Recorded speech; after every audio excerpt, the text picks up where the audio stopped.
Elevator Action Returns, a side-scrolling action game, was developed by Taito and released in arcades in 1994 and was later ported to the Sega Saturn in 1997, which is the version I'm playing here.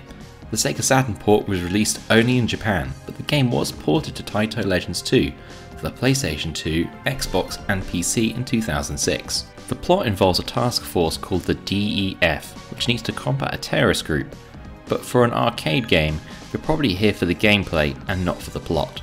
I think Elevator Action Returns really does show what the Sega Saturn was capable of when it comes to playing 2D games.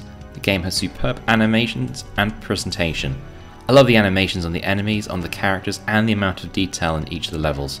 Also, the music is honestly fantastic.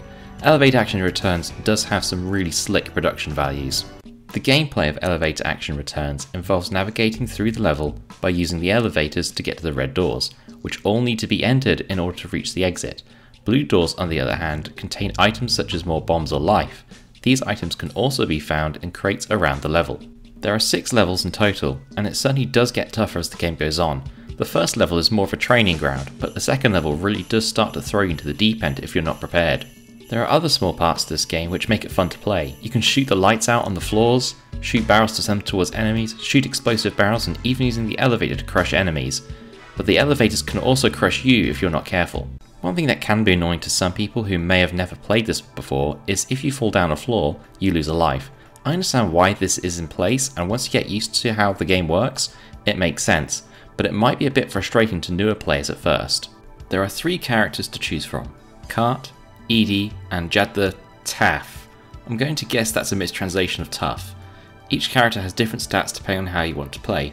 Kart is the fastest moving character, Edie can fire the fastest, and Jad is the strongest, and also the toughest. Aside from the primary weapon, you can also use a sub-weapon. Each character's sub-weapon is different. Kart has a hand grenade, Edie has a firebomb, and Jad has a sensor bomb. You can also find upgrades for your main weapon as well, either a machine gun or a rocket launcher.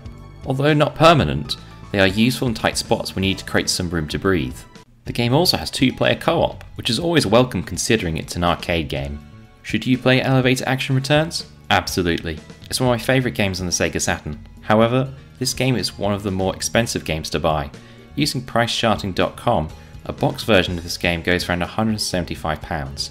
As this is a Japan exclusive, majority of the copies you'll find on eBay are in Japan, so you'll have to pay for shipping and import duties as well, so keep that in mind if you want to buy it. Thanks for watching.